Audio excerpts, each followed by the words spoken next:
A Room of One's Own is a long essay written by Virginia Woolf. It was published in 1929.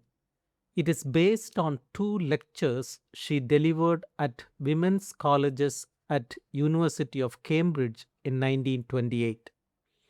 The essay explores the relationship between women and literature and tries to answer why women have not produced as many great works of fiction as men. Woolf's central argument is clear and powerful. A woman must have money and a room of her own if she is to write fiction. To explain this idea, she uses a fictional narrator, often called Mary Baton, who shares her thoughts and experiences. In chapter 1, Woolf focuses on the contrast between wealth and poverty by describing a visit to a fictional university called Oxbridge. This place represents famous universities like Cambridge and Oxford, which were traditionally male dominated institutions. While walking around the college, the narrator experiences restrictions that remind her of women's inferior position. For example, she is stopped from walking on the grass and not allowed to enter the library without special permission. These small incidents show how women were excluded from education and intellectual life. The narrator describes two meals that highlight the difference between men's and women's institutions. At the men's college, she enjoys a luxurious lunch and rich food such as fish, partridges, desserts, and wine. The atmosphere is comfortable and the conversation is lively and intelligent. This environment encourages deep thinking and creativity. Later, she visits a women's college called Fernham, where the dinner is simple and plain, just soup, beef, and prunes. The contrast is striking. Woolf uses this difference to show how material conditions affect intellectual life. She argues that good food, comfort, and security help people think better while poverty limits creativity. Woolf then reflects on the history of wealth in educational institutions. She notes that men's colleges have been supported for centuries by donations from kings, nobles, and wealthy businessmen. There has been an unending stream of gold and silver that allowed these institutions to grow rich and powerful. In contrast, women's colleges struggle to collect even small amounts of money. This shows that women have not had the same financial support or opportunities as men. Woolf concludes that poverty has played a major role in limiting women's achievements in literature and education. In chapter 2, the narrator goes to the British Museum in London to research why women are poor and underrepresented in literature. She finds a huge number of books written about women, but most of them are written by men. These books often contain strong and conflicting opinions about women. Some authors criticize women harshly, while others praise them. Woolf notices that many of these male writers seem angry or defensive. She wonders why this is the case. She suggests that men may write about women in this way to protect their own sense of superiority. By presenting women as inferior, men can feel more confident and powerful. She uses the metaphor of a mirror to explain this idea. Women have historically acted as mirrors that reflect men as larger and more important than they really are. This reflection helps men maintain their confidence and authority. The narrator also reflects on her own life.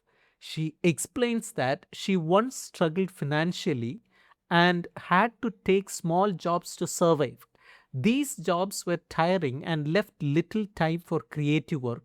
However, her life changed when she inherited £500 a year from her aunt. This steady income gave her independence and freedom from fear. She no longer had to depend on men or worry about survival. Woolf emphasizes that financial security is essential for intellectual freedom. Without money, it is difficult to think clearly or produce great art. In chapter 3, Woolf introduces one of her most famous ideas through the story of Judith Shakespeare, the imaginary sister of William Shakespeare. Woolf imagines that Judith is just as talented as her brother William. However, her life is very different. She is not allowed to go to school or learn about literature. Instead, she is expected to stay at home and do household chores. When she tries to follow her dreams and go to London to work in the theatre, she is rejected and mocked. Eventually, she becomes hopeless and dies without ever writing anything. Through this story, Woolf shows that many women in history may have had great talent, but they were never given the chance to develop it. Society did not allow women to become writers or artists. As a result, their potential was wasted. This is why there are so few great female writers in the past, not because women lack ability, but because they lacked opportunity. In chapter 4, Woolf looks at the history of women writers in the 18th and 19th centuries. She discusses figures such as Lady Winchelsea and Margaret of Newcastle, who tried to write despite facing social restrictions. Their works often show signs of anger and frustration because of the limitations placed on them. Woolf explains that this anger sometimes affected the quality of their writing. However, by the 19th century, more women began to write, especially in the form of novels. Writers like Jane Austen and the Bronte sisters managed to produce important literary works. Woolf notes that these women often wrote in difficult conditions. They did not have private rooms and were frequently interrupted while working. Because of this, they choose a novel as their main form of expression, since it could be written in short periods of time. Woolf especially prizes Jane Austen for her ability to write without bitterness or anger. She says that Austen wrote as a woman writes who has forgotten that she is a woman. This means that Austen's writing was free from the limitations and frustrations that affected many other women writers. Her work focuses on human experience rather than personal grievances, which makes it more balanced and universal. In chapter 5, Woolf turns her attention to modern literature and introduces a fictional writer named Mary Carmichael. While reading her novel, Woolf notices a simple but important sentence: Chloe liked Olivia. This statement is significant because it shows a relationship between two women that is not defined by men. Woolf points out that in most earlier literature, women are only shown in relation to men as wives, mothers, or lovers. Their independent lives and relationships are rarely explored.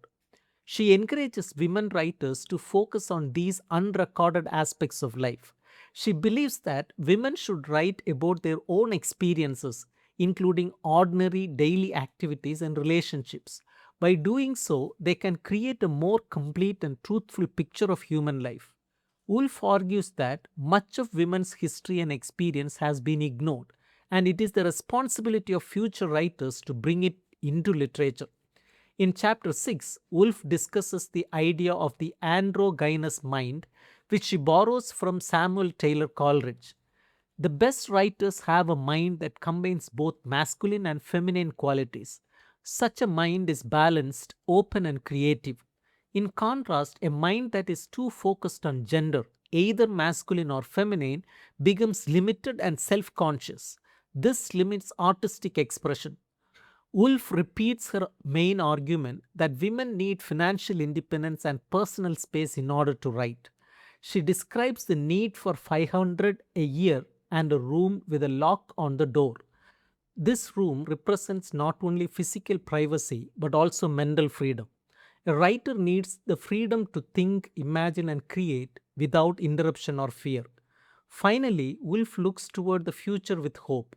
She tells the young women in her audience that change is possible. If women work hard, gain education, and achieve financial independence, they will be able to write freely. She believes that one day the spirit of Shakespeare's sister will be reborn in a new generation of women writers who have the opportunities that were denied in the past.